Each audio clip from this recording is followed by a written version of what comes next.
તો મને ખાલી એટલું જણાવો કે કોરોના જેવા કોરોનામાં તમે લોકોએ ડૉક્ટરની જાત પૂછી હતી? જ્યારે અકસ્માત થાય, તમારે લોહીની જરૂર પડે, ત્યારે તમે લોહી લેતા પહેલાં પૂછો છો કે ભાઈ તું કઈ જાતનો છે, તું કઈ સમાજનો છે, તું પટેલ જ હોવો જોઈએ? ભાઈ લોહીનો પણ કલર અલગ નથી.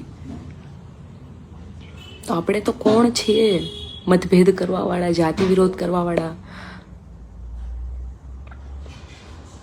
તમે લોકો એમ કહો છો કે અમે તમને સુરતમાં નહીં આવવા દઈએ, આ દીકરીને બહિષ્કાર કરો. જ્યાં સુધી મેં તમારા સમાજનું માન મર્યાદા રાખી, જ્યાં સુધી મેં મારા બાપની ઇજ્જત રાખી, રમવાની ઉંમરમાં મેં કામ કર્યું, રાત ઉજાગરા કર્યા, ત્યારે હું બધાને સારી લાગી. અને આજે જ્યારે હું મોટી થઈ છું, મેં મારા માટે એક વિચાર્યું છે, તો હું લોકોને ડાકણ લાગુ છું. આવો તો કેવો સમાજ છે તમારો? આવા તો કેવા તમારા બધાના વિચારો છે?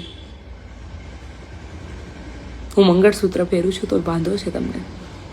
જ્યાં બાળ લગ્ન થાય છે, અને આજે હાલમાં પણ ઘણી જગ્યાએ બાળ લગ્ન છે, ત્યાં વિરોધ કરો ને. હું ચર્ચા કરવાનો વિષય નથી. હું જે જ્ઞાતિમાંથી આવું છું એ નીચી નથી, ને હું જે જ્ઞાતિમાં આવી છું એ પણ નીચી નથી. કદાચ કોઈ પણ જ્ઞાતિ નીચી નથી હોતી. માણસ હોય છે. મારા પપ્પાને પ્રેશર આપ્યું તમે લોકોએ, અને એ વાતના પુરાવાઓ પણ છે. હું બોલતી નથી, અને હું બોલું છું તો કોઈ ખોટું નથી બોલતી. બસ તમે સ્વીકારી નથી શકતા ને, એટલો જ ફરક છે. હું આજે કદાચ કોઈ પણ પ્રેશરમાં આવીને આપઘાત કરી લઉં કે ભાઈ આ સમાજનું મારાથી સહન નથી થતું, તો શું લોકો જવાબદારી લેશે? સમાજ પૂરી પાડશે એ બધા જવાબ આખી દુનિયાને સમાજ પૂરા પાડશે? મારા બાપને પૂરા પાડશે? મારા જીવનને તમે લોકોએ તમારું જીવન સમજી લીધું છે આજે, કે હું હસવી પણ ના જોઈએ, હું બોલવી પણ ના જોઈએ.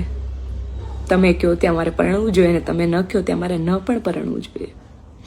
આના કરતાં તો ભગવાન કોઈને દીકરી જ ન બનાવે, અને આવા સમાજમાં તો ન જ આપે કે જ્યાં દીકરીને જીવન જીવવાનો પણ આજે કોઈ અધિકાર નથી રહેવા દીધો. તમને લોકોને એવું લાગે છે કે મેં મારા બાપનું નથી જોયું, પણ યાર તમે લોકો ઘરમાં એવો માહોલ તો બાંધો કે દીકરી તમને પ્રેમથી કહી શકે કે પપ્પા હું આને પ્રેમ કરું છું, તમે મને ત્યાં પરણાવો. આજે મારી ખુશી મારા ઘરનાથી નથી જોવાતી, તો મને સમાજનું તો કોઈ દુઃખ નથી.